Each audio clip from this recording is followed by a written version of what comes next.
Hello, everyone, and welcome to this new live stream, coffee break live stream. This is the fourth edition, so quite recent right now. I want to say hi to Kobilai, who is, as country or device. I want to know, Kobilai, which country are you from? Because that's the first time we were saying that we say a double S in your name. So don't hesitate to tell us. Meanwhile, I'm super happy today because we are making a special live stream with the Substance 3D asset team. So let's meet people. I'm going to just to show your face. Here they are. I'm going to show like this with the chat. So I am with Paul. Hey Paul, how is it going? Hey, pretty well, thank you. And Jean-Bastien, he's here again. Hi Jean-Bastien. Hello, glad to be here. So before to start, what I'm proposing you is to just present yourself, introduce yourself, who you are, what you do, what's your background. So Paul, if you want to start. Sure. So I'm Paul. I'm lead pipeline and content capture in the 3D assets team. So I came from a VFX background, and so I take care of the pipeline, the production pipeline in the team, as well as supervising the production for the captured assets. So it's mostly scans and lights as well as we might discuss later on. Cool. Jean-Bastien, what do you have to say? Hello. So I'm a technical artist on the team. I mostly work on the procedural side of the content, so mainly procedural material that have a lot of parameters that can change. We produce content. My background is mostly, this is my first job in the industry actually. But yeah, I studied in video games and here I am. So that's perfect. Perfect, that's a great introduction. So as you can see, there is the chat. So don't hesitate to ask your question. Don't hesitate to invite your friends. We'll be there for around 1 hour, maybe a bit more, maybe a bit less, depending of the questions and everything we have to talk about. So I'm going to change the view. So as we are here to talk about 3D asset, we're going first to look a bit the website. So I think it has been created in 2016. So you have some background about why we did that at first? I don't know, Paul, if you want to go with this one. Yeah, sure. The idea was to create a library of substance materials. So at first it was mostly procedural materials, sorry. Created by experts in-house, just to showcase the possibilities of substance, and soon we started to work with partners from the industry to create dedicated collections of assets. And so it's been a while, and now we have like much more asset types. But it's still the same general idea behind the platform. Yeah, maybe. I think we have more than 18,000 assets right now, right? Something like that, which is huge. It's grown a lot. I joined in 2019. I think we were at about 3,000, 4,000. So it's grown a lot since then. And like Paul said, we diversified a lot of the assets that are available now. So yeah. Yeah, cool. That's cool. Actually, it was like an objective, like being one of the objective, of course, was being the biggest online library of 3D asset, especially materials, which is done, which is great. And before that, I am old enough to remember that there was like the Substance database, which was like a one-shot collection. So it was more for enterprise because it was like 2000 material, I think, but first they were not PBR, and also there was no way to just have like 50 credit each month. It was like either you are able to buy everything or nothing. So it was way less flexible than that what we have right now. So let's make so yes, I don't know if we have the number. It's not even there anymore. Like we could showcase, but we don't. So first, materials, of course, we started with that, and which are divided in different kinds. First, the surfaces, and in the surfaces, there is two main categories, right? So, Paul, Yep. go ahead. We have the procedural materials created from scratch within Substance Designer. And for this one, you can download the SBS file, as well as the SBS AR, which is the archived file that you can use for rendering purposes. And it's very important to note that, because it's also a fantastic resource for learning. If you want to, this is how I learned a bit Substance Designer myself. Just going on the library, and you can just download the sources, and then you can see the graph, see how it's made, see all the technique used, and so it's also a wonderful resource for learning. So this is for the procedural materials, and we also have scan-based materials, and for this one you can only download the SBS AR, because it's basically scan material, so it's a bit less flexible. We just load the bitmaps in the graph, and so the SBS AR is a bit more optimized. But it's important to note that you also have access to presets, even for scan materials.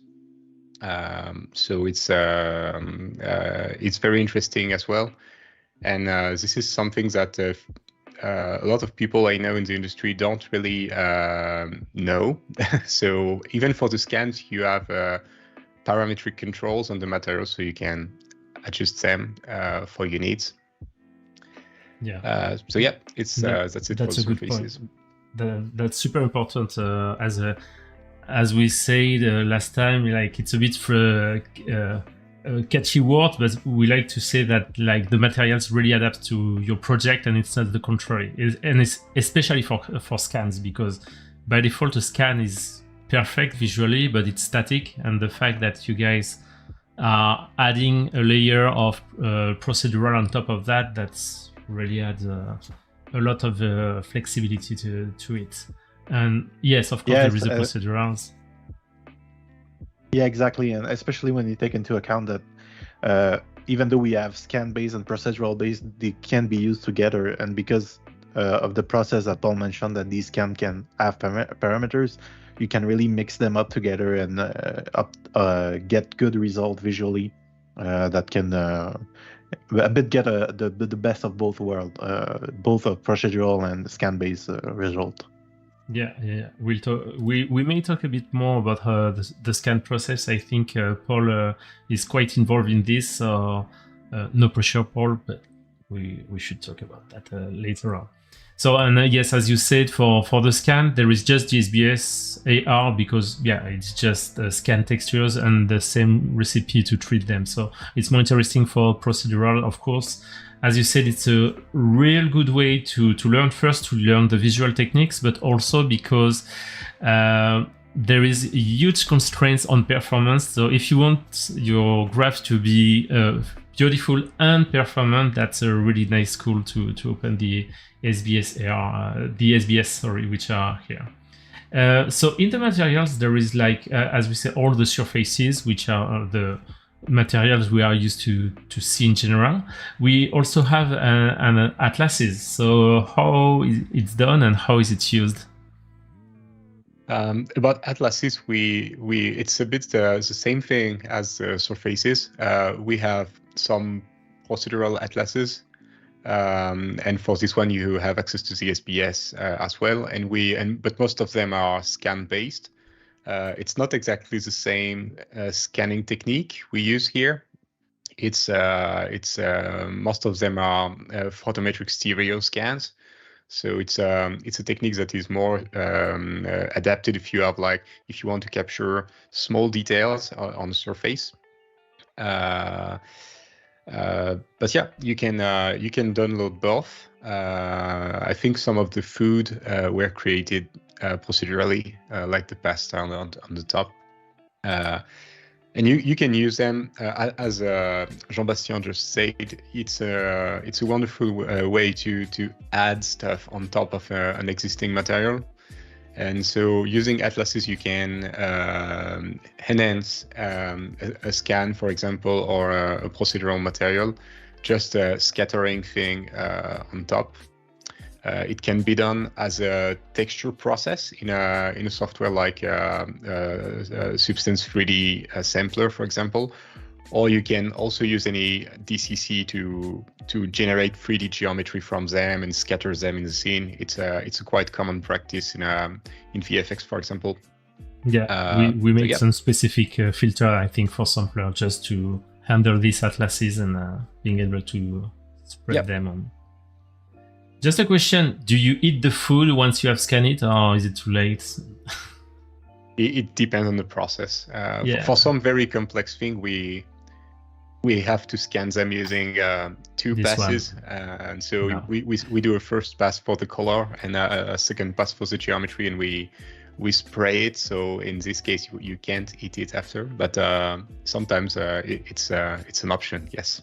Okay. So if there is a global food intoxication in the team, it means that it was like fresh meat, and okay, that's good to know.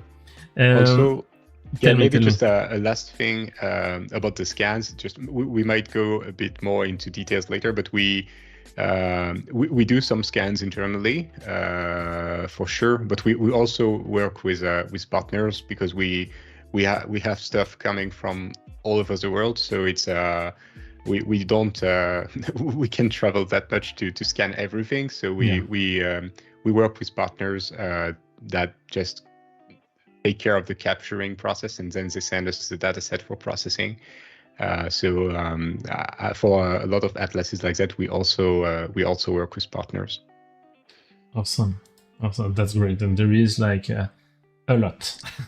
Yeah, and this is why I hadn't the chance to eat all the all the foods that you see. Yeah, especially the meat. There is some food at the beginning. I'm pretty sure like it has disappeared pretty quickly, like this potato wavy chips, which are really really cool. Decals. I think Jean-Bastien, sorry, you were quite involved in the creation of these decals. So what can you say and how can we use that? Yeah, well, we've been producing them for a while. When I joined in 2019, there was a big rush to do a lot of them, especially damage one and graffitis, things like that. Recently, we had something like the stickers that you can see there. And the cool thing about them is that they have this text that you can see that your image here, and that basically means that you can input a custom image, and all the shapes that you see, the cloud, the circle, the crown, the loop, the whirlwind, they're all procedural, so you can control the amount of loop that you have, the amount of edges, the amount of sides, and you can also damage them to get kind of a whole sticker that has been half torn up. So there's a lot of cool things that you can do. These are in the graphic design category, so things that you don't usually imagine as procedural can be procedural. So those all those drawing, those arrows, you can use in a scrapbooking project or things like that. They're a very quick way to get an organic result that kind of looks like lifelike and realistic. And as you can see, as we go down, you can see more standard stuff, so such as the electric plugs and the grid and the air vents. Those I worked on, so they're made to be completely flexible. You would think as those as usually they're 3D assets that are modeled, but thanks to the Substance procedural process, you can basically have displacement and have them completely procedural. They can change as you wish, the color, the shape, the length, the width, and these are a really quick way to add some details in your scenes that would otherwise take a lot of resource and time. So you don't want to model that if you can. Exactly. They're huge time savers. Yeah, and by the way, I didn't say, but Here, of course, from the website, you can download either the SBS AR or SBS. It's also available like in Creative Cloud that I'm going to launch right now. I don't think it's launched. But if you go, sorry, it's in French, I think. But if you go in Stock and Marketplace, you can go into the 3D and you have access to the assets. And the great thing is you can directly send to the application. So if you do send to, you have sampler, painter, designer, for example, if it's feasible, or stager. So that's a great way also to directly send your materials without downloading and then importing in your material. So yeah, and we have a lot of plugins too, and other software third party like Blender and Unreal and things like that, so that you can actually use those assets in those software as well. And there's always the possibility to get the bitmaps by using the Substance Player or Substance Sampler if you really just need the bitmaps. So it's really open to anything, basically. Yeah, exactly. If there is no plugin, if there is a plugin available, it's better to use it, of course, and use the SBS AR format. But yes, if it's not supported for some reason, there is not a few right now which don't support the SBS AR format, but if it's the case, yeah, bitmap, you can export bitmap, so everything is possible. So we have seen all the materials, well, not all, but all the types of material that we do offers. Since I think 3 or 4 years right now, we also provide models. So yeah, there is a lot of models. I think there is like 3,000 or something like that, around that. What can we say about these models?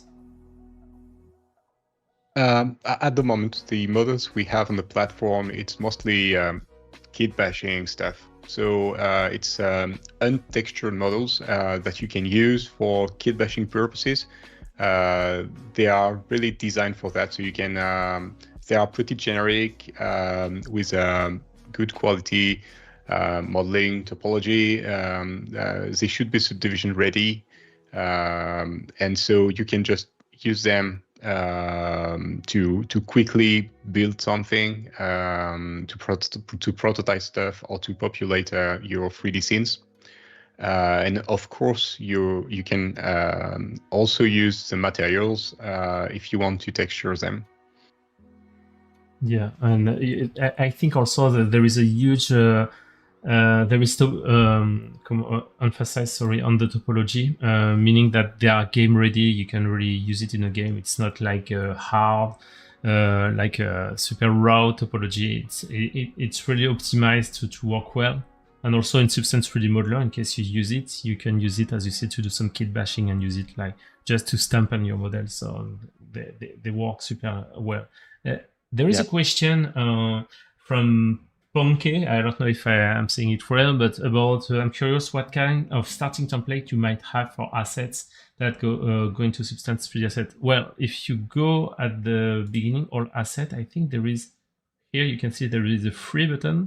So if you click on it, you see that you have, I think, like something like 200 resources which are ready for you to use and try. And once again, you have to think that these have parameters. So each of these kind of models, you can play with it, change the color, the lighting, etc. So yeah, you go to all assets, you just click on free, and you will have everything.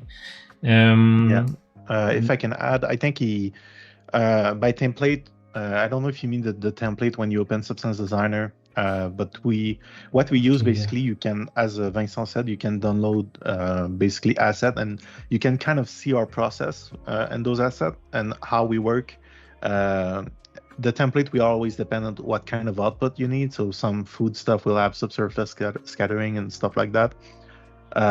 So it can change from one to another, but a great thing that you can see is kind of the basic parameter that we put in all our textures. So like you said, for height, luminosity, saturation, these are the things that are present everywhere to kind of create a consistency between materials. So yeah, it's something that you can see in any of the material that you mentioned. You can just download it and you can see for yourself a bit how we work and our process. Yeah, my answer was was off, but yeah, you're right. Indeed, just open. And actually, there is an important stuff that I like is the fact that there is a preparation to work either in metallic roughness or in a specular glossiness. So it's good to use it as in your workflow. Well, sometimes you know that you are how you work, but still, it can be extremely useful. So yes, we have all these. I'm still filtered by free, I think. Okay. All these models, there is a lot. So once again, for kit bashing, using your project to complete a scene, also that can be great. There is something also which is less known. I think Paul has one or two things to say about this. It's the lighting and stages that we have here. Yep. About the what we call environment stages, we wanted to have lights, and by lights I'm talking about environment lights on the platform. And since what we try to do for all the assets, including the scan, is to have some parametric controls on the asset, we were thinking like, how could we do that for the for captured IBLs? And so what we've done for the environment stages is that we developed a pretty advanced capture workflow where we switch each individual light on and off, and we capture multiple passes. And so then in the asset, you keep control over each light as if you were in the studio. So it's quite powerful. As you can see on the website here, we work with Lionel Koretsky, with a very talented photographer, and so we do professional studio setups. So the lighting is quite high quality by default, and on the top of that you have control over each individual light sources. So feel free to try them. Very cool to use. At the moment, it works in Substance 3D, Adobe Substance 3D Stager. But as Vincent said before, you can open the asset in Designer and export an EXR if you want to use that in another renderer. And you can also download a static EXR directly on the platform. But I highly encourage you to try the SPSAR because it's very fun to play with the individual light sources. And I think it's, from what I know, it's quite unique in the industry. I don't know. I don't know any kind of like procedural. Well, it's a mix, but a dynamic HDR that you can set up the light and adapt it. So yeah, that's super powerful. Yeah, so just to show, I'm just passing the article. So once again, it's more than it respects the philosophy of Substance, like keeping things flexible. So once again, it adapts to your needs. And I like this image because it really shows exactly this. And yes, Lionel made a crazy job because in that case, he really had to take pictures in any kind of situation and play with that. So I think that was a great collaboration. Yeah, it was quite hard to find a photographer that would be okay to like take picture of empty studios in the dark. But yeah, we finally find Lionel, and it's going. The collaboration is going great. Yeah, he made a presentation with us at Adobe Max, I think, the last one in November. Yeah, it was. I had great feedback about it. So let's go back in. I think we have seen most of the content. Something which is really important because there is so much content actually are the collections. So. Just loading right now. Yes, so as we had many industry we want to talk to, we decided to make at some point what we call collection. So what can you guys say about this? Yeah. Well, basically, the goal is to address needs of many and different and diverse industries that can arise. For example, you can have food packaging for the digital photography industry and marketing and all those things that we don't usually associate with 3D that are becoming more and more mainstream. It's great to get into the space, listen to what they need, and basically provide them with a lot of flexible material that they can play with and use for their own products, basically. Yeah. So, for example, you have fabrics, you have food, you have decals, you have many things that are outside the scope of video game or VFX that are great to address those needs. Yeah, especially, well, it's less the case right now, but a few years ago, yes, when people were thinking about Substance 3D, it was okay, yes, but it's for game and VFX, which wasn't true. But we had to have a way to explain to people and also to provide, because sometimes some people say, okay, yes, it may be for me, but I don't know where to start. So, for example, recently, let me check, I have this. We made one which is more for science, which is extremely dedicated. So with new content, but I guess also it can include like content that was there, but well, that wasn't obvious for people to know, to be aware of that. So we create this nice collection of assets which are really tailor-made for this industry, and which allows like to make this kind of visuals. Actually, we can talk a bit about all of these visuals because most of them are done internally, right? Yeah, yeah. That's cool because that's a way, because the team behind the materials, most of it, there is Maximilien who does a lot. I think he's not alone. Maximilien there, lots of talent. But yes, that's a great way to see if it works first, and also to put in context to make sure that it makes sense. And that's a great way to challenge everyone and to make sure the collection is complete.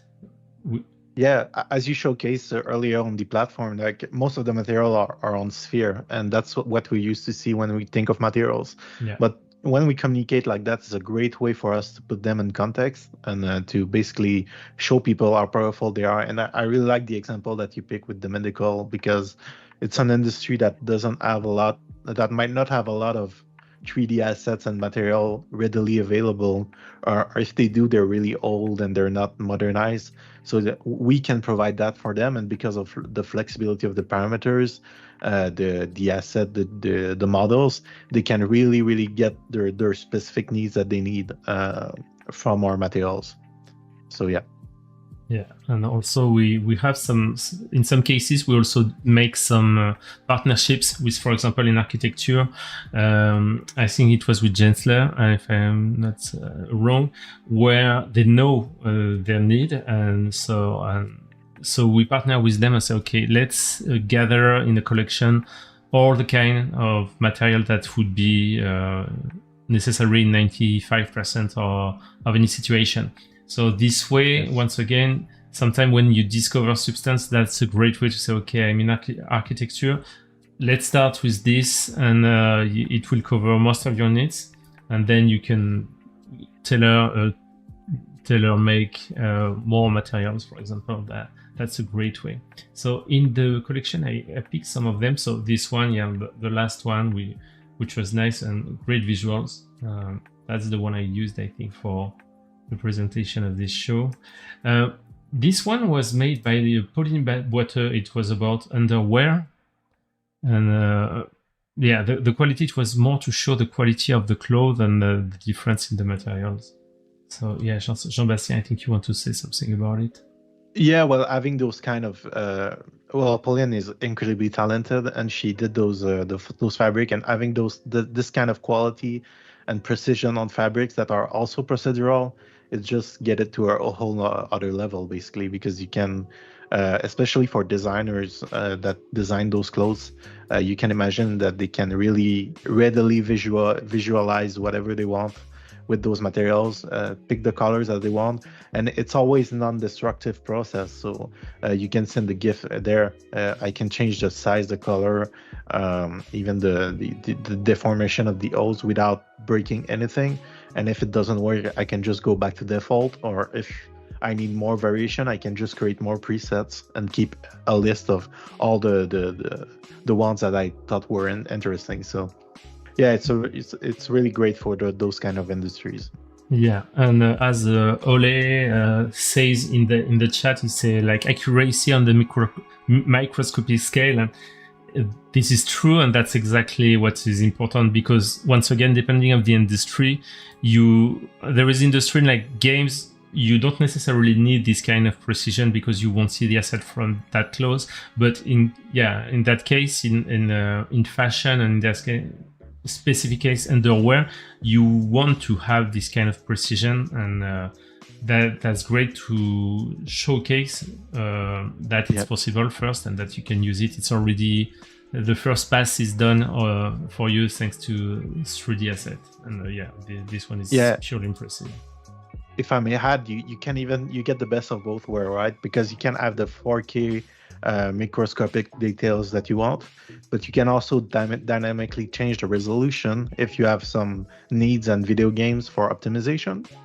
You can change the resolution and get the same visual fidelity, just a little bit lower res, and that's kind of the aspect of procedural that is really powerful, right?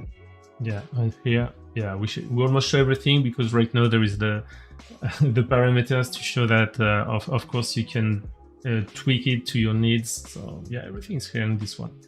The other one that I chose is the kit bashing one, for obvious reason, because it was really showcasing not only models, but the fact that we also have a collection of really small parts of model which are made to be kit bashed and built together ultimately. I think that video speaks for itself. It's a really cool way to showcase what's possible with the kits. Incredible work from Sebastian. But basically you get the models on the platform and you get the materials also, and you can just, especially for those kind of project where you can just drag and drop the material onto the mesh. It's a really simple workflow, and when you can really have fun with it. Yeah. Did one of you worked on these models, or? For the models production, we mostly work with partners. Okay. But we still have a lot of pipeline stuff in-house, mostly to make sure everything is fine regarding the UVs, regarding the topology, and we sometimes we do some cleanup passes on the asset to make sure all the groups and names are fine. So it's Alex in the team with Gaëtan, and they are taking care of this pipeline at the moment. And they are not here today, unfortunately. But yeah, it's a very interesting process to make sure all the assets, all the models you have on the platform are consistent in terms of quality. And as Vincent said, we are targeting something we call mid-poly. So the goal is to have something that could work for a game or any real-time use, but you can also subdivide it for a more offline rendering context. So very cool that's assets. Pretty cool. Yeah, and they works well. Of course, they're ready to work with the materials, so you can really make some stuff really quickly with this. That's a great starting point. And generally, a substance real asset is a great starting point. You, of course, in many cases, you want to pursue in Painter and add some details, but you can do like 80% of the job the first pass with a 3D asset. This one, I think it's you, Jean-Bastien or Paul, who asked me, let's talk about food, because food, I know if we talk about food, we are going to make some more clicks, or for sure. We talk about Paul. Paul has a dog, and we say, okay, let's put the dog at first, or with this we'll double the number of viewers. But food is a great way to make viewers as well. So yeah, this one is actually, it was almost fresh. It's easy to say that, but the visuals were great, and yeah, it was awesome. So just tell me about it. Yeah, Yes. and this was a procedural drop, so the materials that you see, they all have parameters. And yeah, the goal was I work on the communication a bit, was to kind of play on the world that play with your food. We usually we get told to not play with our food, but we decided otherwise. So as you can see, we made kind of a funny visual where you can really pick any meshes, but contextualize them with food materials. And also we have more standards visual that kind of showcase a bit how close to realistic you can get with a completely procedural material. And there's a lot of atlases as well. So for chips, for even the fruits, you can control how many segments you get. The pulp, there's a lot of subsurface scattering and do this process to get that realistic look. And it was a really fun production that the whole team worked on for the materials. Yeah. Yeah, it starts to makes me hungry. Sorry. Actually, yeah, it was scanned, this one, but you cannot flat scan, or it was like a photogrammetry. Do you remember? Nope. Or Yeah, everything was on this specific drop. Everything was procedural, so it's Okay, wow. it's done in Designer, and you can check the SBS file and the graph. Yeah, most of the renders you see on the article were done by Maximilien as well. So I think it's important to note that because the rendering quality is really nice. But yeah, only procedural. It's possible to scan them, but for this one will be difficult because you will break them anytime if you want to make it flat, but still you will eat it at the end. So Yeah. we have some question in the chat, so let's go with that first. There is sorry, I won't pronounce it. First, will there be some animation available in 3D asset at some point? I think we have to support more animation in our software first. That would be the first steps, because if we do animation but we have nowhere to use them, it wouldn't make sense. So that may be the first step. So, but if one day we do have some animation capabilities, yes, I guess that would be relevant. What do you guys think? Yeah, and there's a really nice project you can see online that people kind of animate their materials inside Substance Designer and things like that. It's really fun and cool to see, and it just show how much the software is flexible. So I can't speak to any, will there be any, but there's a lot of cool thing that you can see that the community do with Designer regarding animation. Yeah, what may come at some point, once again, it's may, but we don't know. That could be an option. Is now in Substance Release Stager we do support camera animation. We have like two simple ways, like you have spin and orbit. So that's the goal, is not to be complete but to be really fast. So really quickly you can make a 360 of an asset. So that may be something that could be interesting. But once again, right now, there is no animation import supported in our software. So the day it comes, it will make some more sense. And I have another question. Just let me check. Whoa, sorry. Will there be more update on materials, like more different materials with subsurface scattering or bioluminescence, for example? It's Chris who is asking this. Yep. About this point, a lot of the assets you see on this article actually have subsurface scattering. The complicated thing with subsurface scattering is that it used to be quite different from a renderer to another. So it wasn't easy to expose the right parameters to make sure it's very easy to reproduce the exact same render.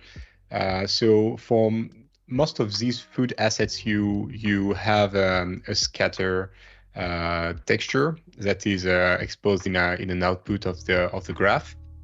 And more recently, if you go to the platform, we released some snow assets Scanned, no? Yep, these ones are scanned. And for these new assets, we used the Adobe standard material output template. And Frédéric in the team, who is working with me on the scans, really did an awesome job on tweaking all the SSS parameters to make sure they look great. So there is still a bit of work to be done in the integrations to make sure it's supported perfectly in the different software. But you should be able to have a lot of different outputs, including scattering color, scattering radius, things like that you can plug into your shader. We tried in Stager, we tried in Blender, in other renderer, and it works well. So feel free to have a look. And for the future, we will try to take advantage of this new Adobe standard material and the advanced subsurface scattering options we have here. Yeah, I think I saw Frederic last week at we had like a European gathering, which was cool, and actually he told me he's a Blender user and he was testing the snow in Blender and he said it works perfectly. So yeah, just try it if you are a Blender user. That should work perfectly. And something that you mentioned, actually, we didn't speak a lot until now, is the ASM, like Adobe Standard Material.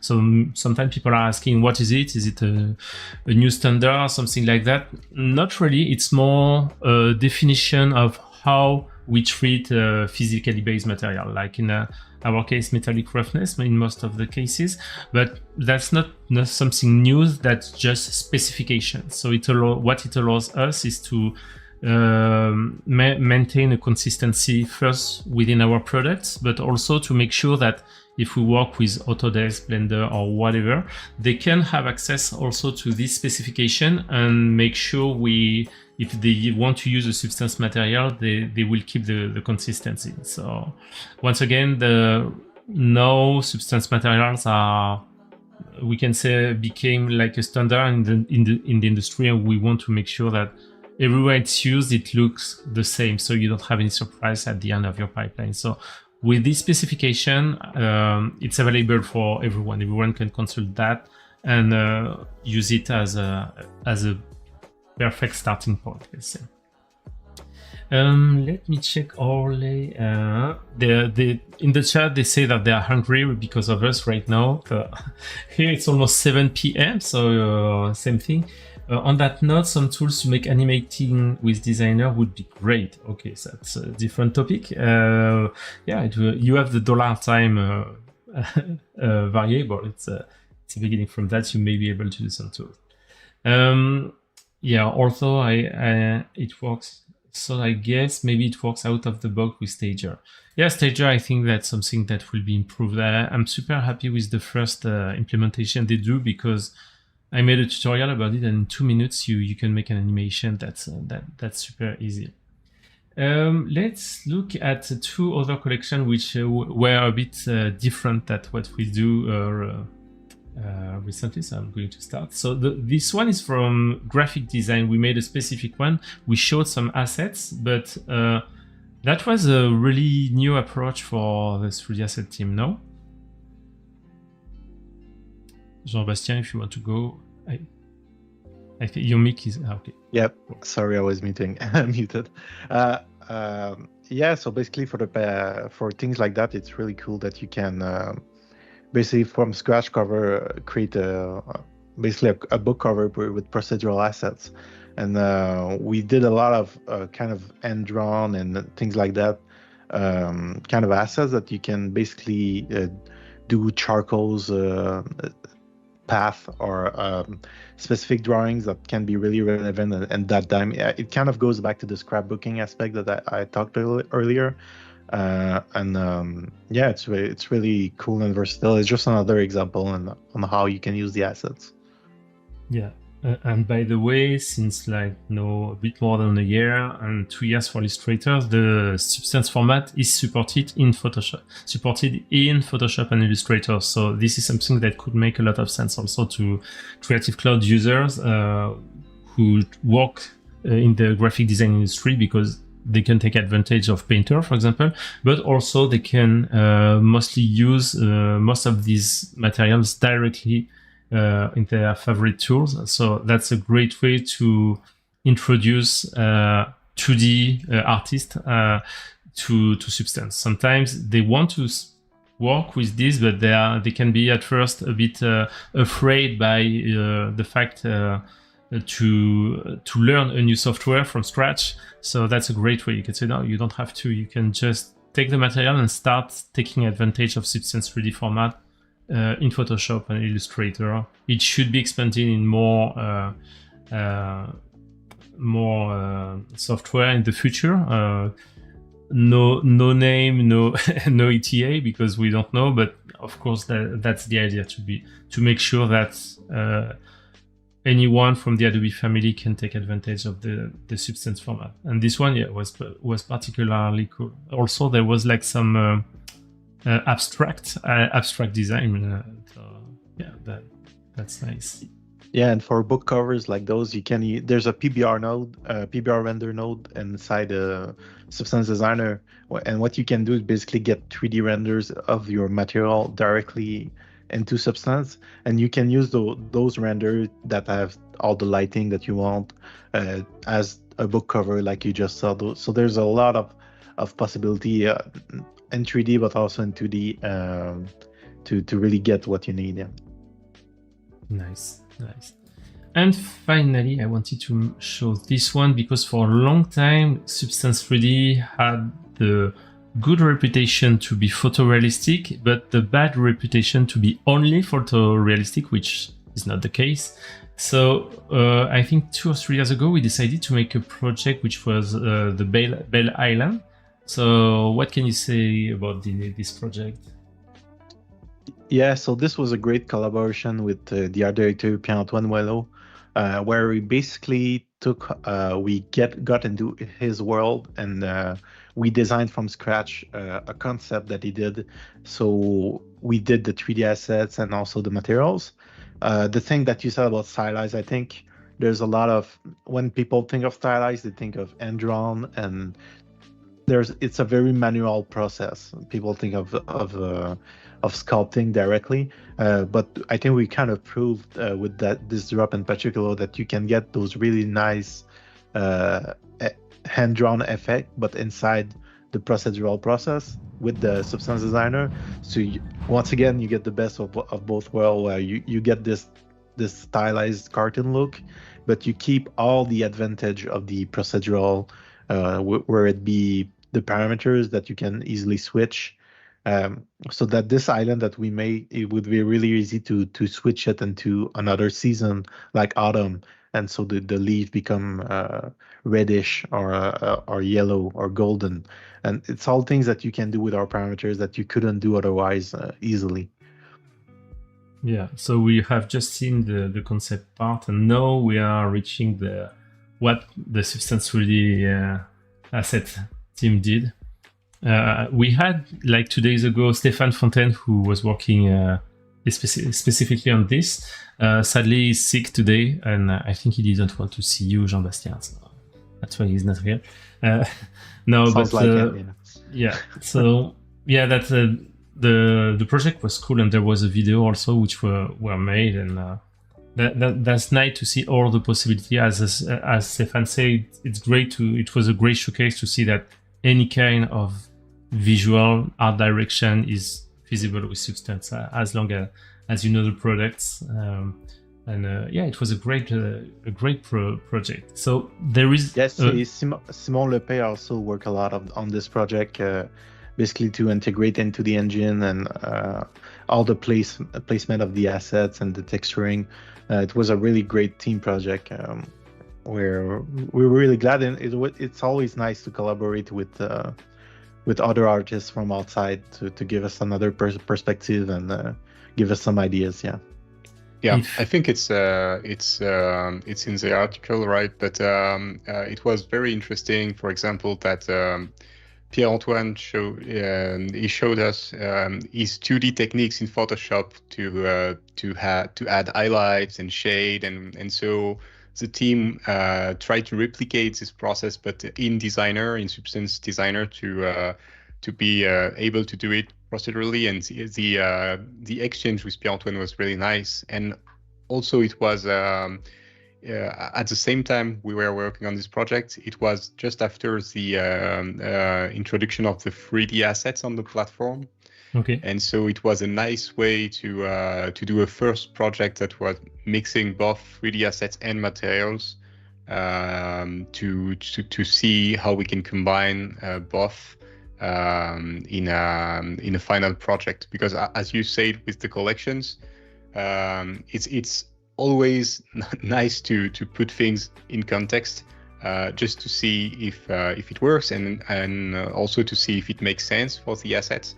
So I think it was a really nice project, thinking about that. Nice.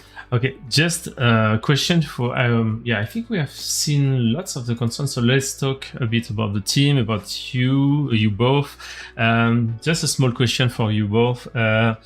If you would have a dream collection to work on, without talking about budget or whatever, like a dream thing to do, well, what would it be? Paul, let's go. I think. Yeah. I think no time to think. Difficult. No, I'm a bit biased because of my scanning background and VFX, but I think I would really like to, I don't know, maybe work on some environment scans collections, focusing on very large surfaces or stuff like, and very detailed photometric scans of the same biome. That would be nice. But since I'm doing mostly 3D scanning, as I said, I'm probably a little bit biased. But yeah. No, that's good. Very good. And you, Jean-Bastien, what would it be? Yeah, I think I've been really interested in stylize recently, and all the ways that you can do those procedurally rather than manually.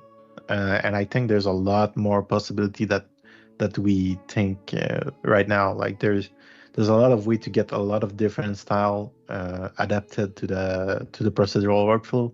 So yeah, it's something that I think I'll be working on to showcase that. Cool. We have a question from Ole. Is the team involved at all when there is a signature collection? So a signature collection is when we invite high-end material artists like Jonathan Benainous, Vincent Desrosiers, for example. We say, okay, we want to make a signature collection, so it will be your theme, we discuss together, and then they come with a collection of materials. And yeah, the question is, can they do anything they want, or do they work with the team? So I know the answer, but Jean-Bastien or Paul? Well, artistically, it's really up to the artists. It's really great to see what the community and those people can do. What we do often is that we go over the material with them, not to change anything artistically, but to just optimize the graph. There's a whole other aspect of Substance Designer that I think a lot of people, me included, before I joined the team, we don't see, is that we optimize our graph because we see them as 3D assets, not just bitmaps and texture that you have at the end. So what that means is that those assets are very flexible, they can change, and that include computation. So what we try to do is optimize them as much as possible. For example, if you're doing a brick wall, well, you can kind of imagine that one of those bricks doesn't take a lot of pixel in your image. So maybe if you're imputing that individual brick, you can lower the resolution because it's going to be lowered anyway, and that will help the computation at the end. So these are all kind of those tips and tricks that we learn over the years by ourselves and our guidelines. We can kind of help to teach that to the people who do the signature, and it's kind of a give and give. So we get a lot from them artistically, and they get a lot from us on a technical standpoint. And I think from experience, everybody get out of there from a lot more experience, and it's a really cool process of collaboration. Yeah, I discussed actually with Jonathan Benainous about the drop he made. I don't know if I have access while I'm speaking. Jonathan, I don't know if I typed his name, if it goes. Let's see. Oh, yes. So yeah, he made this awesome architectural drop, and he said like that was crazy because he's one of the best substance artists in the world. And he said, "Wow, I was surprised that at first talking with the team and especially with Gaëtan Lassagne." I think Gaëtan, lead production manager. I think I'm not sure of the exact title, so sorry, Gaëtan, I forgot.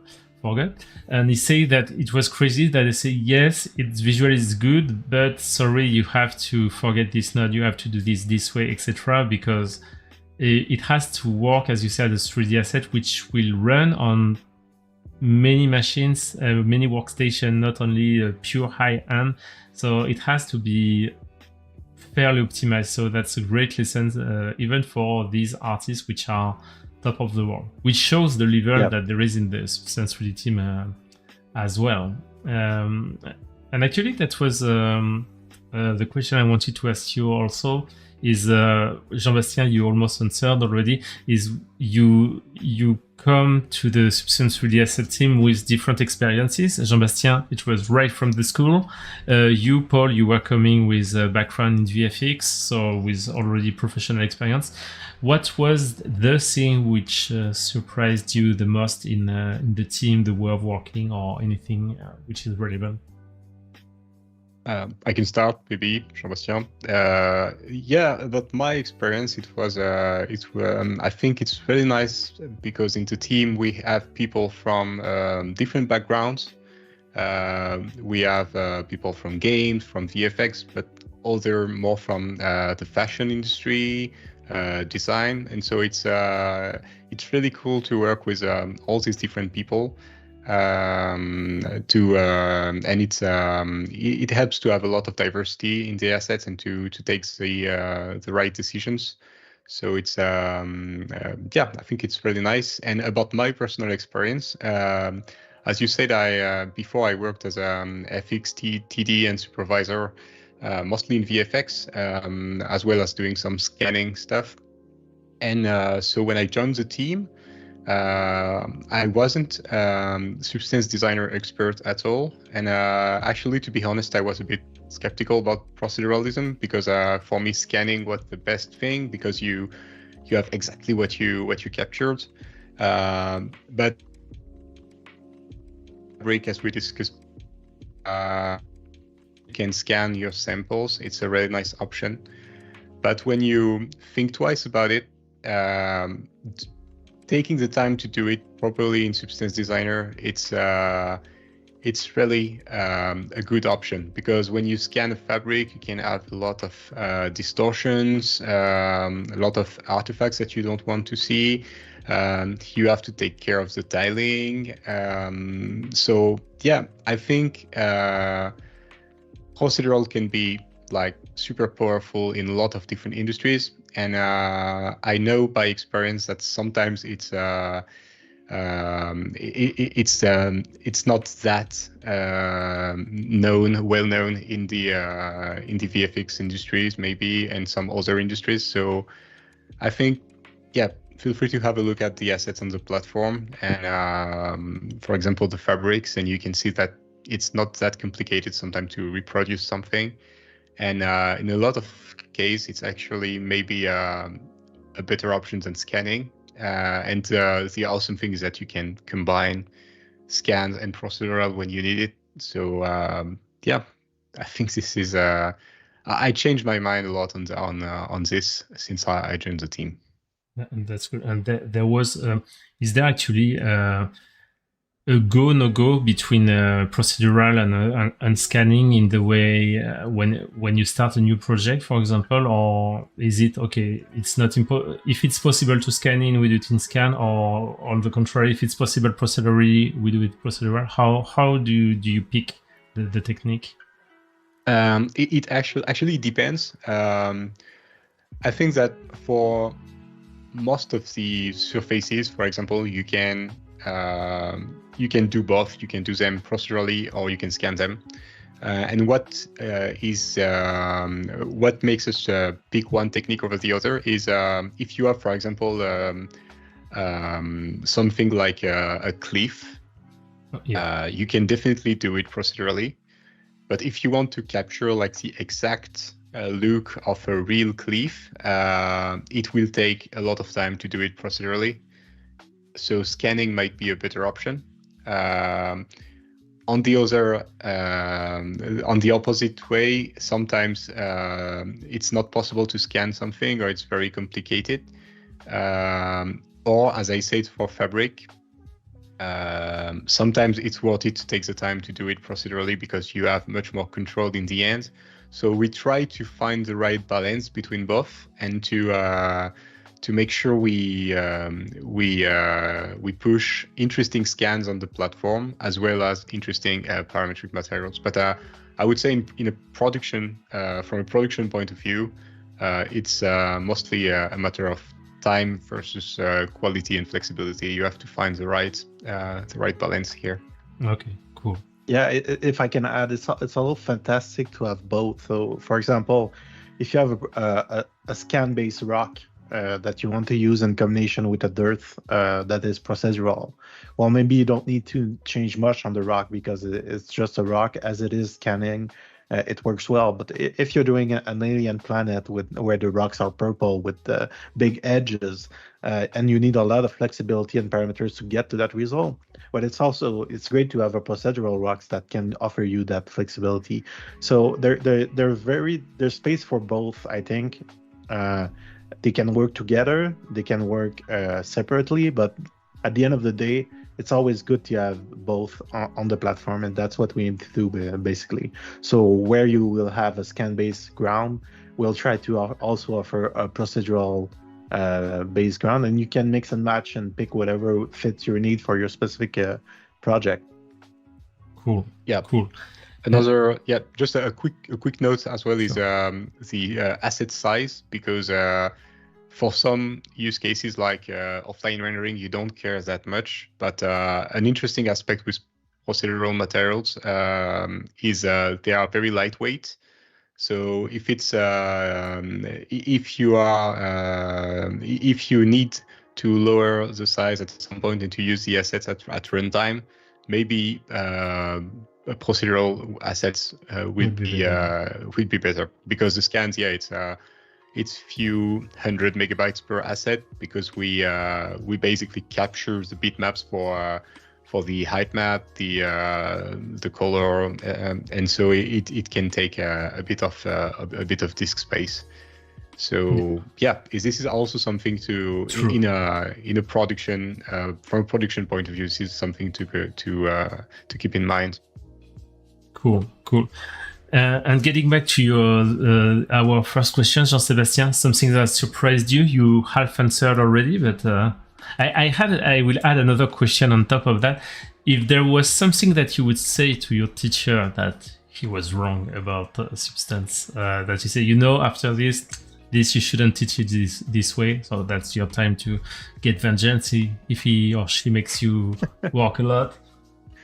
Yeah, you're putting me on the spot, but basically, for the first question, I think, like I said, when I joined, I did have a background in making textures and trying to make them as close as possible to reality, and that whole process of learning to optimize them, that's a whole other thing. And then you also need to learn how will the user use the material that you're providing to them. So we make parameters in our materials, so that people can just change the color, change the shape. If you have a dirt and there's rock spread all over the dirt, maybe you have a parameter that control how many rock that you have, and maybe you also have a parameter that control the color of the rock. But if there's no rock, if the slider is at 0 basically, and you have no rocks on your texture, you don't want that color parameter for the rock to appear, because it won't do anything since there's nothing there. So we have to learn to hide parameters at specific time, and that requires a bit of visual programming, if you will, where we enter into the function of the nodes and we control them so that there's a lot of condition to when do they appear, when do they not appear, and we also sometimes we need to clamp them So if you have a density of rocks, maybe you don't want the rocks to cover the whole material, just so you have to clamp the maximum a bit to just make it a little less dense. Those are all the things that you have to think about, and you really have to project yourself into the mind of the user. And I think, to answer your second question, maybe it's on that same aspect. Sometimes I think I might be right on how we should showcase material, but I don't agree with another member of the team. But at the end of the day, it's always a good idea to discuss these things, because sometimes you're convinced that that's how people are going to use something, and it end up not at all like you thought. So it's always great to keep an open mind on this point. I think the team is great at adapting on that point. So yeah. That's cool. And by the way, Jean-Bastien comes from the NAT Center school in Montreal, if I'm not wrong.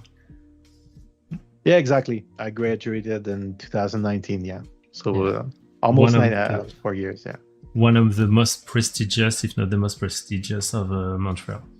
Well, we have seen a lot of stuff. What we can do right now is just I present a bit the team in general, because, well, you can say you do everything. That's fine. They cannot defend themselves, but the reality is you are something like around 14, 15 people in the team.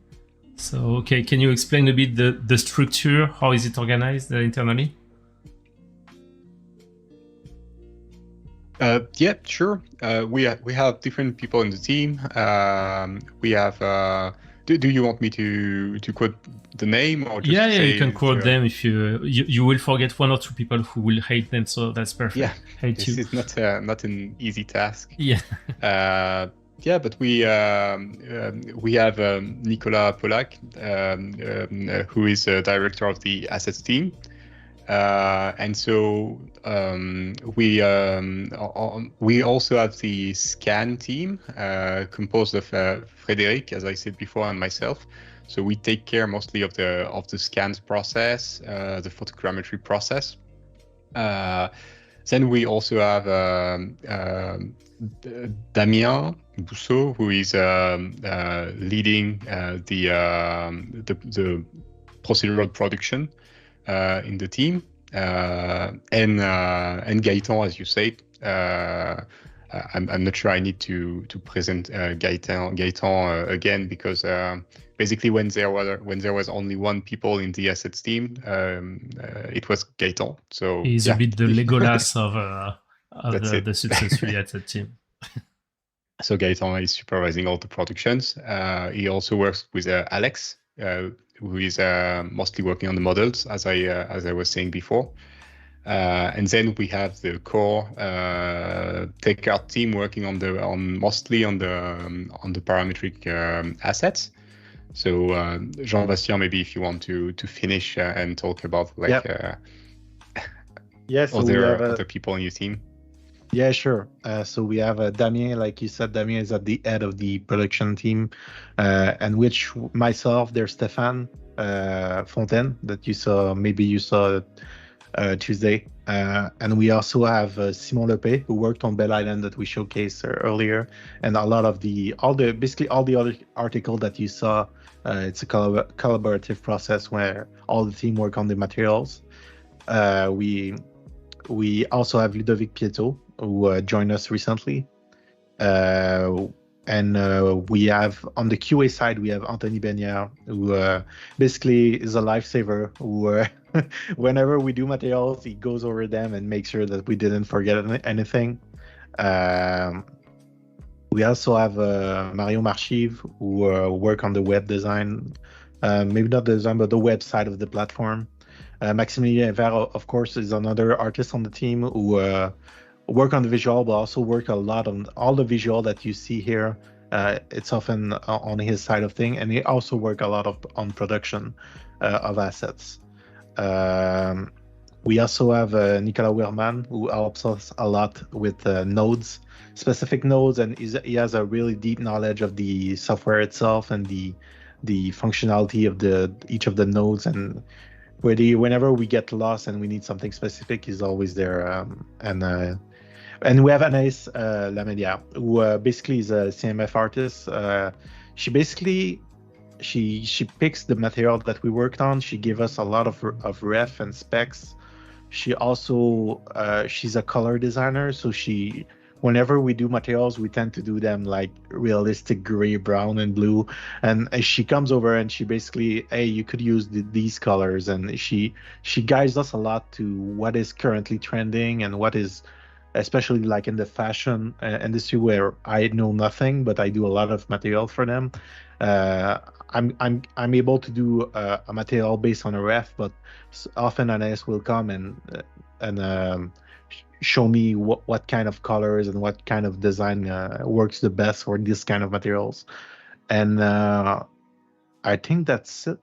Maybe I'm probably forgetting someone. Sorry, so if we forget someone. I was looking on the list, but I think it's you are good to go. It's okay. but maybe it's worth saying that we are also collaborating with people from other teams, of course, and it's also really nice because we are really close to the products, and so this way we can make sure, for example, we were talking about the decals before, we are working closely with the Substance Painter team to make sure the assets works well in Painter. We are also collaborating with the research team and a lot of other teams, so yeah, it's a great collaboration effort within the team, but also with other team in Adobe Substance.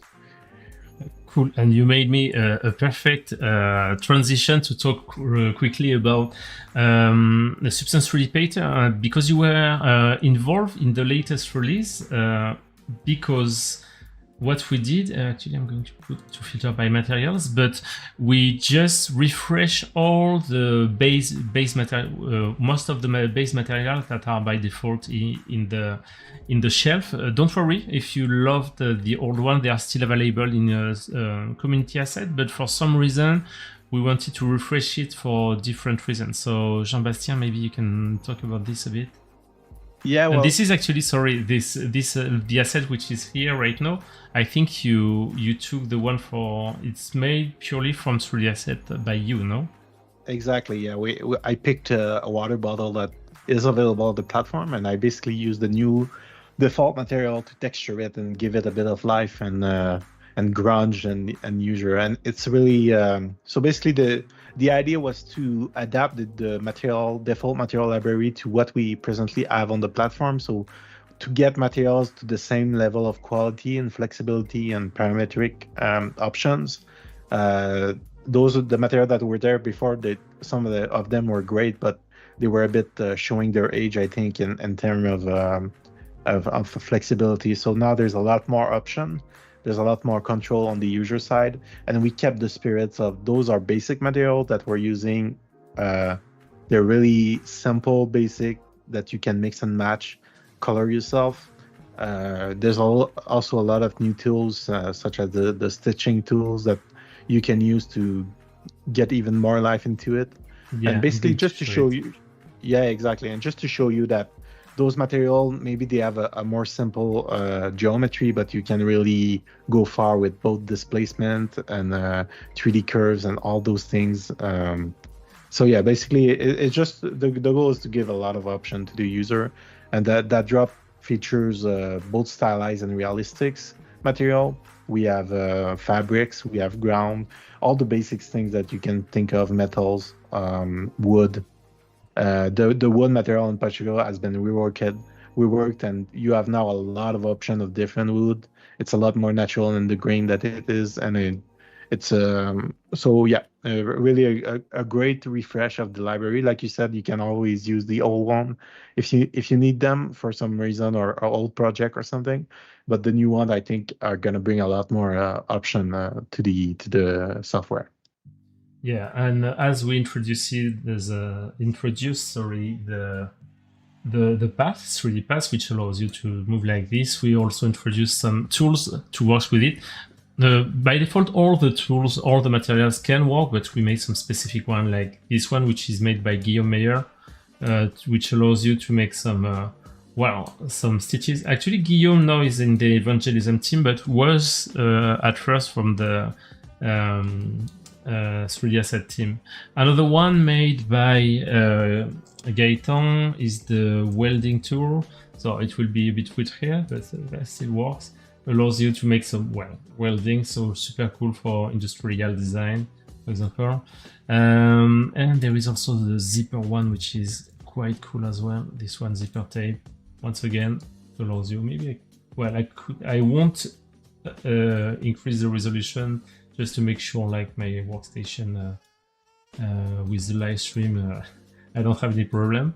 But still, I made one also myself, which is a site. I think I put it on my website, Shotline tool. I think this one, which allows you to make like some curve this way. So really cool stuff to play with, and yeah, all the material which has been revamped here. So once again, as you explained, Jean-Bastien, they are just like, they are real base material you will start from. One of the problems with the previous one as well is sometimes they were too dedicated. So it was too specific, and so it was hard to use it in many cases. So that's another stuff you guys did. They're simple, but they're also flexible. So they're really basic material, but there's a lot of possibility and you can develop them further with parameters. So they start off simple, but you can really play with them. So, and they're free. They're in Substance Painter, so have fun with them. Yeah. Cool. So we had some question, I think. So Ange say, I've been looking for more tutorial for Substance Designer, having trouble finding good ones.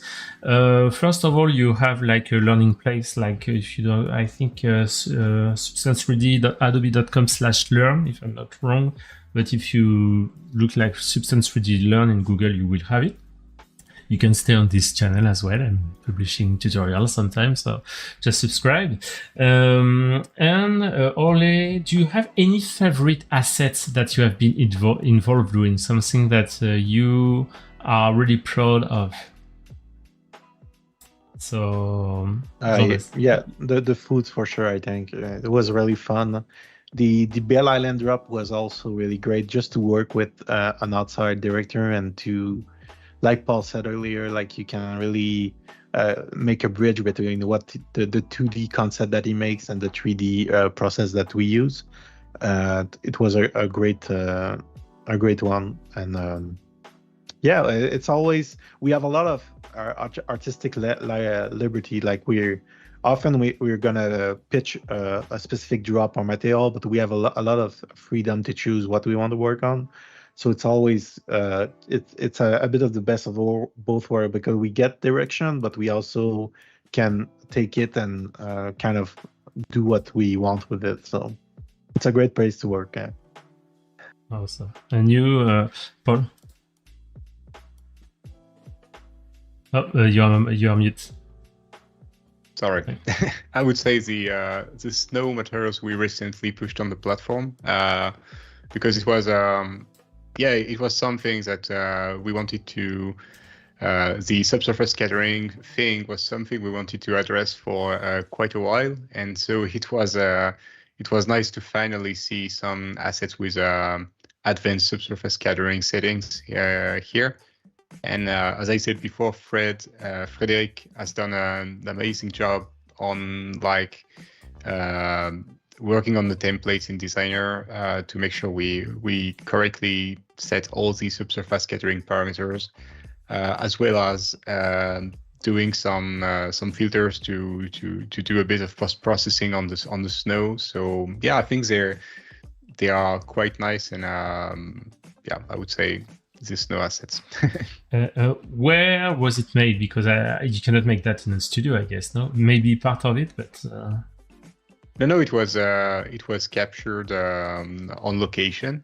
Okay, so that's was the excuse to get some ski vacations paid by Adobe, and I think it was someone in the US. I don't know exactly. I don't remember exactly where, but it was coming from the US. And when you scan such a surface using photogrammetry, so you have to take multiple pictures of the surface. The trickiest thing is to watch your step, because if you walk on the snow somewhere, you're screwed and you have to start because you don't want to see your steps. So you only have one take. Like you go, you do a pattern like that, tuk tuk tuk tuk tuk tuk, and if you miss a picture, you can't go back and try again. So it's the same for sand and stuff like that. It's quite challenging to scan, especially if you want to capture a large area. And I think most of the snow scans, they are about like 2 by 2 meters. So yeah, it's quite challenging. That's cool. So we're going to close this soon. So if you have any question, do it now. There is one from Oli. Once again, is the whole team located in the same place? The answer is no. Jean-Bastien, you are in Clermont-Ferrand, in the center of France. Yeah, and I think we have a lot. We're spreading more and more with the recent years. I think there's a lot of freedom of where you work, and it's great because it gives you more perspective. And yeah, we're pretty spread out right now, but mostly in France. But we have some people like Alex and the United States. So, Paris, Clermont-Ferrand, and as you say, the main two. I'd say the main hub is Paris and Clermont-Ferrand. But there nowadays, like we have some people working remote, and and we're pretty open to that. So. Cool. And actually, box of chocolates. Oh, please, you don't make it easy. When making fabric material, do you choose photogrammetry or ZBrush or Substance Designer? ZBrush, I don't even know if we use it for material. No, we don't. So nope. Maybe it was a trick. He was trying to fool us, but no, we won't fall into your trick. Basically, we have scan-based Substance and procedural Substance. So it's basically everything's in-house. But like we said earlier, they can be used pretty much everywhere and all other software. But the way we make them is we try to keep it consistent and clean. That's why we use Substance Designer mostly. Yeah, about the fabrics that we have on the platform. Just to maybe I'm not getting the question correctly, but I think this is what he was asking. We have both on the platform. We have scanned fabrics and procedural fabrics, but the ratio is, I think we have much more procedural fabrics than scanned ones. And for the scanned ones, it wasn't photogrammetry, it was a photometric stereo that you can do in a designer or sampler. It's basically when you have a light source that you move around your surface without moving your camera, and then you for each pixel you find the normal from the different light intensities. You can do, I think it's multi-angle to material or multi-angle to normal in Substance Designer. So we have some scans, but most of them are procedural. Awesome. These ones, the ones are showing, are actually captured one. And also sometimes we have some partnership with a fabric maker. So in that case, the process is to scan their collection. We made one with Cotton Incorporated, I think. So I don't know if it was a mix of both or if it was. A question from Ole. It was a mix. Yeah. Ole, are you hiring? So we complete by, if what even more interesting would be, what are the criteria which are looked when hiring a new material artist? Yeah, well, eventually, but I think the most important thing is always the portfolio. So the school diploma, all these things, they can be useful in my case because I changed countries and visa and all these things. But I think the main criteria that you're gonna look is the visual fidelity and what you're able to do on your portfolio. I think it's always good to have a short, clear, and concise way to show your workflow and keep it short relatively. Like I think it's better to have 10 good assets than 200 assets where you kind of get lost into it. Yeah. But honestly, it's really the passion for the material aspect of 3D that's going to help you a lot, I think. I'm looking at your profile, Ole, who asked the question on our station. I think it's a good example. It's a great that's what I did. I had material focused portfolio, and that's what I had when I applied. So I think you're on the right track. So yeah. Yeah. Something to add on this, Paul?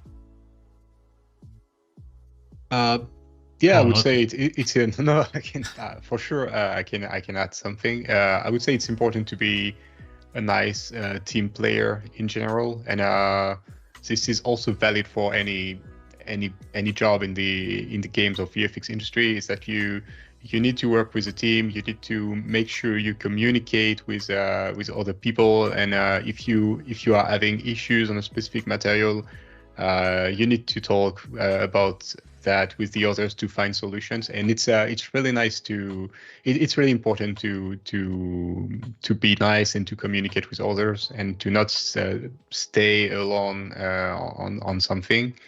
And this is something that in VFX, for example, it's also super important. Video game as well. Yeah, even if for example, English is not your mother tongue, it's not important. I would say it's more important to be a good communicant and to try to explain multiple times what you want to tell, even if the English is not really good, rather than like not communicating at all. So yeah, this is my advice. Yeah, I agree. Go ahead, Thomas. There's things that you can teach easily and things that you can't. And I think like being a good artist, like having a good eye for it and having a lot of practice, it's the first thing that you're going to look for. Whereas all the optimization things, these are things that you can learn in your first weeks and months while you're here. But I think we're always on the lookout for artists who really have great visual result, and from then on it's just to change some of the process and basically just show them how to optimize, but keep that same quality. Yeah. When talking about technical artists, this is always a mix between more artistic and more technical skills, and you need a mix of everything to build a great team. So you will have people maybe a bit more technical with more scripting or programming skills, and other people maybe more artistic, doing more lighting, rendering stuff. And so it's when you put all these people together, this is how you have a great team. So, but there is room for different profiles for sure. Yeah. And or I would add on top of that for the portfolio that Jean-Bastien said, like to have it's better to have 10 grades rather than 100 so-so.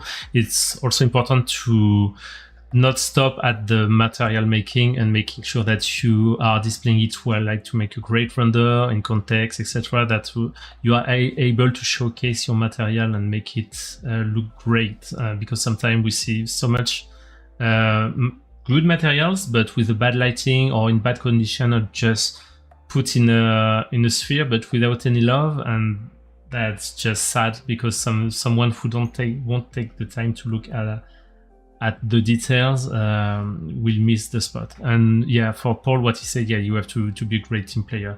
You can be great, but you are going to work with great people. So sometimes it's not that you are right or wrong, but you have to take decisions together, and it's good to handle your ego the right way, because once again, this is a great team with great people, and there is no right or wrong people. Sometimes there is just decisions to take. Okay, so there is two last questions. I think after that we'll close it because we are 1 hour and a half. Not bad. One thing you would have done differently. Wow, this one is tough. So yeah, that's tough because we evolve stuff. So generally, if something doesn't work, we just make it better the next time. I don't know. Maybe I have an answer. I think one thing I underestimated is looking at graphs. So downloading graphs from other people or on the platform, you can really learn a lot on how to do things and tricks that you're going to keep for the rest of your career, basically. So just looking more at graph, like instead of taking like 5 hours trying to do something really specific, maybe you can just look at how someone else did it and take inspiration from it, not to copy it or anything, but just to it will help you understand, oh, that's how or I can think differently about it, right? And instead of trying to make something that tiles 2 meters, I can make something that is like 5 centimeters long and just make it multiply it, or all those kind of little things that you don't immediately think about, but they can be really useful. So look at graphs. I'd say it's a great way to learn. And since we have a lot of different artists on the team, the graphs are made by a lot of different people, so you can learn a lot from them. Yeah, I think it's a very important aspect, and it's also related to the previous question about I think it's learning procedural techniques that is quite challenging, and I would say it's very important to, as Jean-Bastien said, to look at experienced artist graphs and takes inspiration for that. But this is something I can talk a bit about because I used to do a lot of procedural modeling as well and stuff like that. And so it's always, when you're a beginner, it's always intimidating because at some point you can follow a tutorial. That's okay, you just follow the steps. But when you need to do something by yourself, most of the time you're stuck.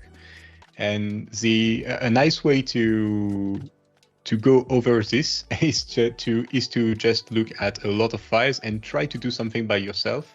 For example, you pick a material or a procedural material on the platform that you like. You grab the SBS and you just don't look at it yet. You try to do it on your own, and if you're stuck, you open it. You see how it's done, and you try to maybe you can copy a bunch of nodes, and then you continue to work on your own version. Because when we talk about procedural stuff, in general, there is not only one way, one recipe to do the thing. You can approach the same problem using different approaches. So yeah, and another tip I can give if you want to learn procedural technique, and this is something that you can hear a lot in coding as well, is that early optimization is hell. Like especially if you're a beginner. I mean, if you are an experienced artist like Jean-Bastien here, you might be able to create a graph that is already a bit optimized. But if you are just starting, focus on the result and on the technique you use, and then after that you will try to optimize. Maybe you can remove something, maybe you can replace a node with another, but don't try to optimize very early, because it can be then you can run in circles and you never produce a working graph. So it's a really important thing. Don't ask you the question, okay, at every step of your graph, don't ask you like, maybe it's not the best way, maybe I should do it like using another technique. Just focus on having something that works, and then you take all the blocks and you optimize them, and looking at other people work to find some ideas as well. So nice. This is what I would say.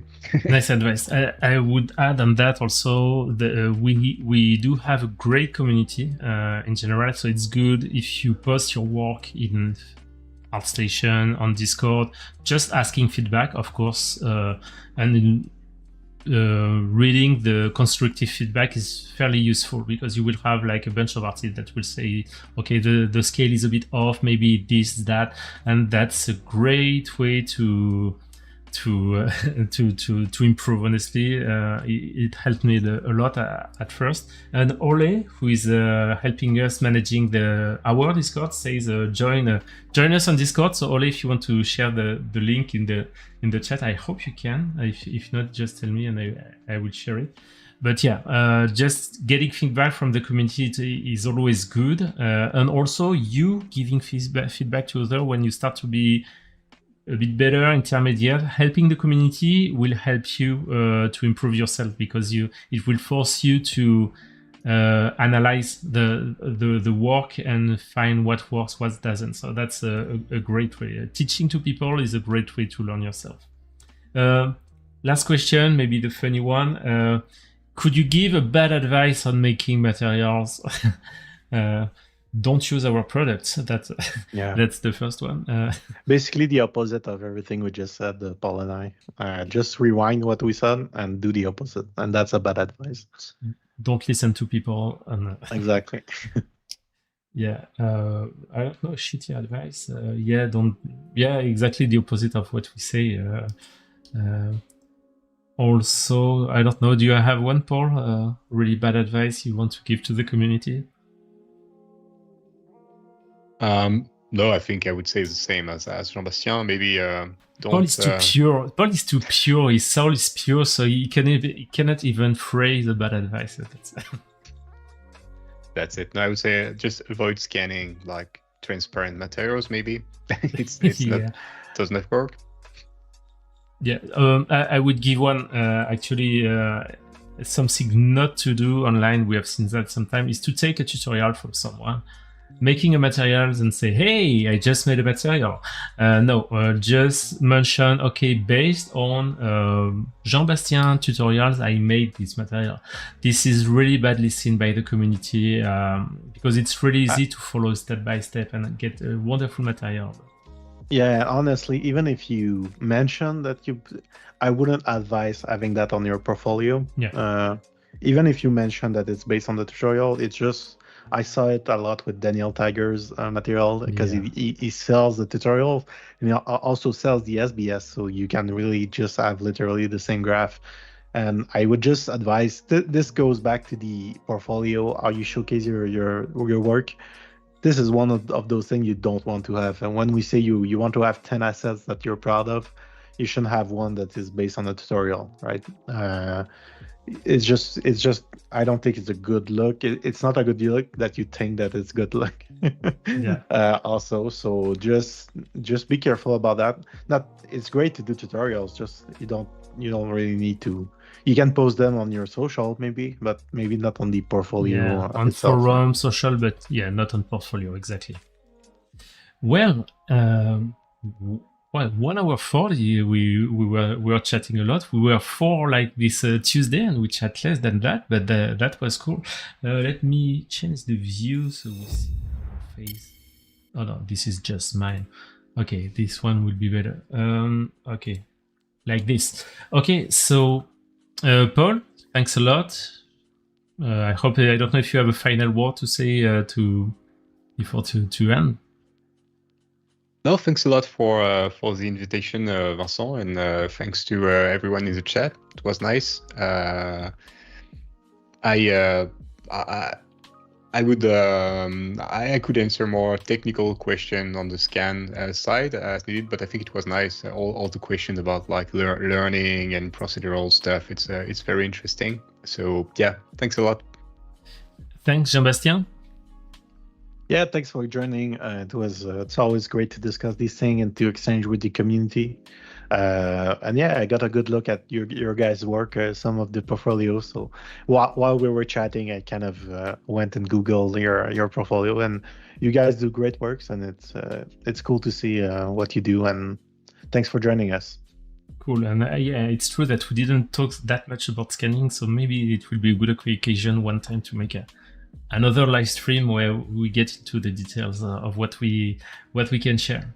Anyway, I'm going to put my face. Thanks, guys, and I want to say thanks to everyone for watching. I hope you like this format with insiders to talk about what we do at Substance 3D. So if you want to see more, don't hesitate to tell it in the comments. And if you want to see specific part of the production or of Substance 3D, don't hesitate to share.